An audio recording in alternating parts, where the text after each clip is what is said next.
So today I'm going to talk to you about something that feels pretty vulnerable for me to admit. It's slightly embarrassing to be here speaking this to you, but I'm doing it because I feel like it's so important and necessary for me to talk about. The number one conflict or problem my partner and I have in our relationship is sex. I seem to lack a desire for sex when it comes to partnerships. I don't lack a desire when it comes to people who I'm not in a committed relationship with. But when it comes to commitment and love, there's a part of me who believes that someone can't love me and have sex with me at the same time. Now, it took so much work to actually get to that belief system that I'm carrying around inside my body. And I had to do a lot of in-depth research and understanding into my own inner self of why I am that way in this world. The thing I firmly believe though is that that's not just something I'm stuck with. I absolutely can shift it, and I've been seeing and witnessing myself shifting this. So the whole reason I originally got into researching sexuality, especially the somatic aspect of sexuality, is because of my abuse and the trauma that I experienced as a child and young adult.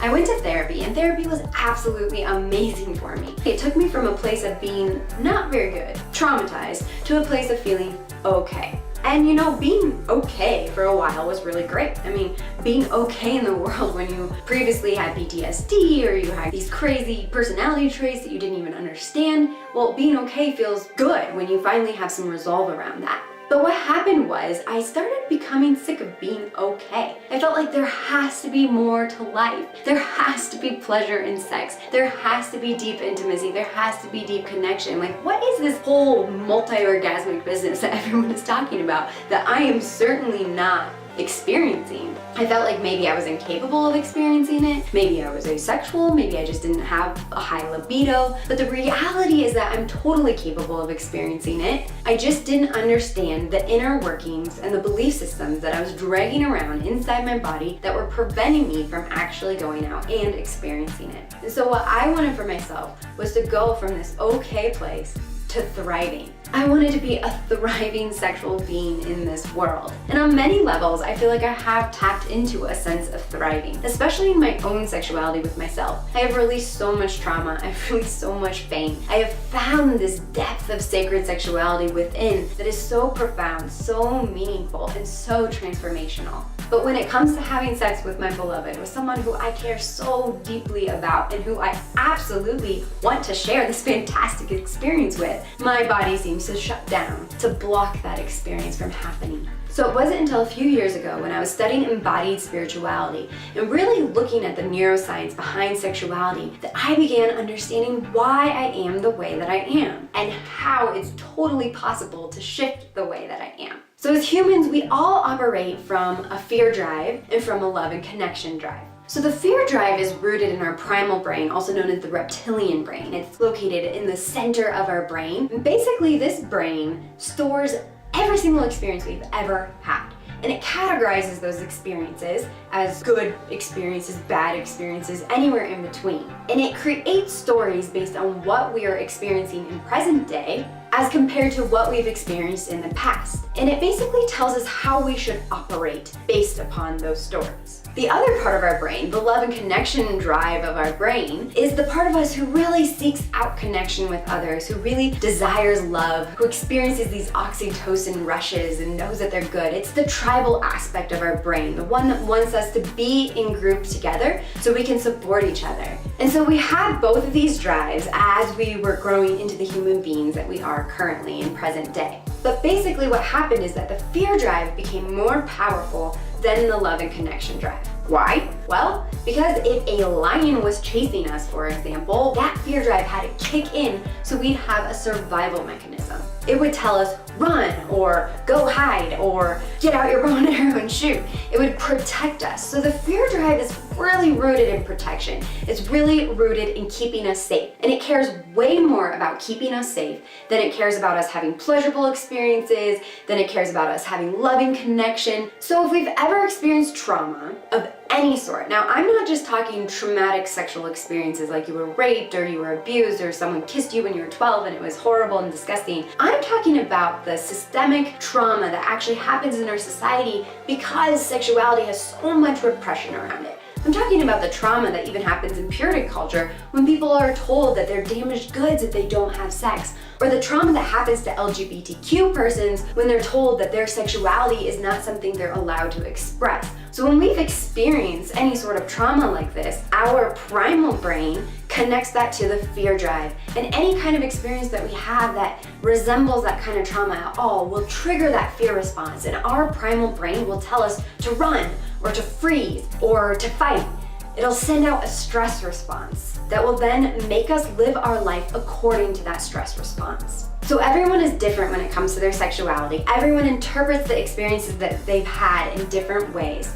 For me personally, the experiences that I've had in life have led to my primal brain really being suspicious of sex and partnership. It doesn't totally trust someone who I'm in an intimate and loving relationship with. It thinks that there might be something else, some other kind of hidden motive behind the sexual actions. It doesn't really trust that I can completely surrender, that I can just let go of my defenses and just fully fall into this deep love, this deep connection, and this deep orgasmic ecstasy. But the thing is, I know it's possible because when my partner and I met, we had that kind of connection. We were so intimately connected on such a deep, sacred, and profound level. So in my cognitive mind, I know that this is possible. I've seen the possibility. I've lived the reality of it. But when I get into those sexual situations, the primal brain kicks in and it says, fear, fear, mayday, mayday, run, run, run. A lot of you might have this kind of response, though it might demonstrate itself in a different way. What I do have to offer you are 3 different ways that you can actually work with this fear drive. Now, I haven't completely resolved this problem for me. Occasionally, my partner and I have amazing connective sex. And then there's all those times that my fear drive gets super triggered and I want to run from that bedroom.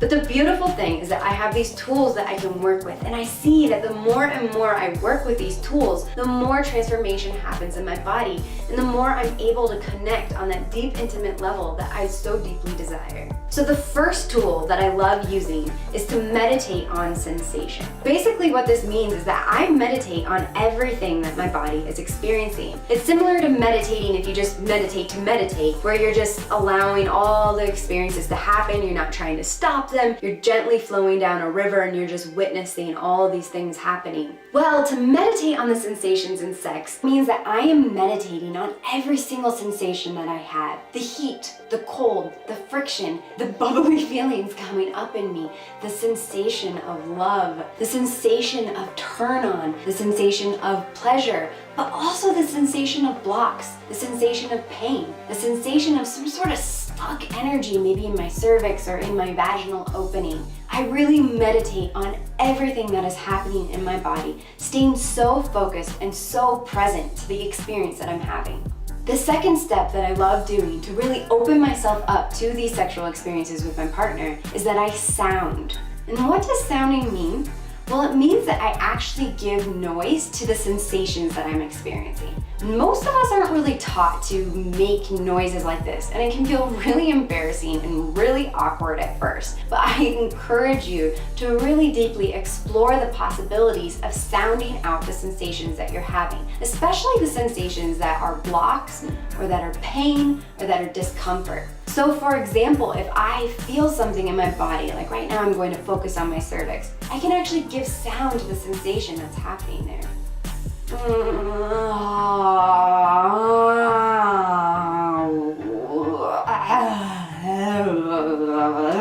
So that's giving sound. I felt into the sensation that I was experiencing and I let it express itself. Sometimes when I've done this sounding with my vaginal opening, which oftentimes has a lot of pain, especially with penetration, there's a part of me inside, in my fear drive, in my amygdala that says no to penetration. So when I feel into my vaginal opening that maybe is feeling kind of closed and I open myself up and I sound the noises, oftentimes I'll burst into tears, I'll experience this deep relief and this deep opening into receiving the penetration that I so strongly actually desire to receive. Now, the third thing that I would like to talk about in connecting deeper with my partner when I feel these blocks is in breath.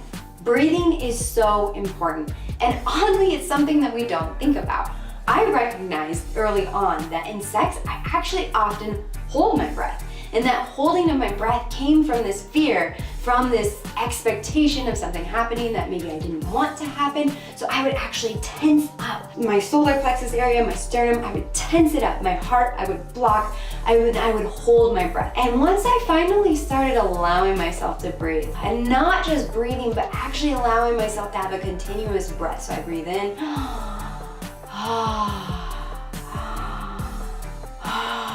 So you'll notice that I'm not holding on the top or on the bottom. I'm allowing myself to continuously breathe. This actually lets the cognitive brain go away. So those thoughts that I have that are distracting, or the part of me that's saying like, hey, stop, stop, stop, stop, stop. This kind of breath gets me focused in the present. It allows the sensation and the pleasure to actually take over. Simultaneously, when I'm breathing, I often take the breath from my pussy and breathe it up into my heart, and then breathe it back down into my vaginal area. So it's a continuous breath. So I go,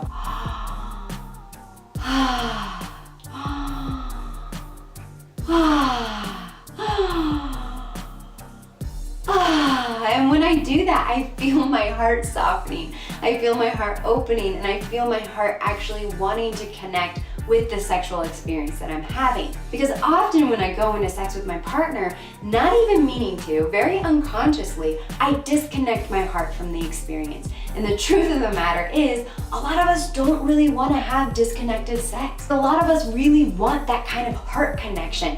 For those of us who fear sex or have this fear drive that kicks in when we're in sexual situations, it can often disconnect our heart from our vagina and from the sexual experience itself. So breathing in the circular motion from my sexual center up into my heart, back down to my sexual center, up into my heart, gives me this ability to connect, to actually be able to have my heart open and to receive pleasure and to receive sexual connection. Now, if you experience these kind of sexual blocks, please know that you are not alone. I'm a sacred sexuality coach, and I have these sex blocks. They're normal. It's something that we experience by living in this society. It's something we experience through sexual repression in religion, and sexual repression through society, sexual repression in our families, in our cultures. There's so much living inside of us that tells us that our sexuality is bad, is wrong, is shameful, is something we should be ashamed of. But let me be the first to tell you, it is not. And even if you have these sexual blocks, you can overcome them. It might take time, or it might not. But just try these 3 tips and see what happens for you. See if you can develop a more open-hearted space to connect more deeply when you're having sex with someone else, or on your own when you're experiencing your own sexuality through self-pleasure. So thank you for being here today. I absolutely love sharing this information with you. I love sharing myself with you, my heart with you, and I would love to hear from you. So please feel free to write in the comments. Let me know about your situations. Let me know how these exercises work for you, what's happening in your sexual life.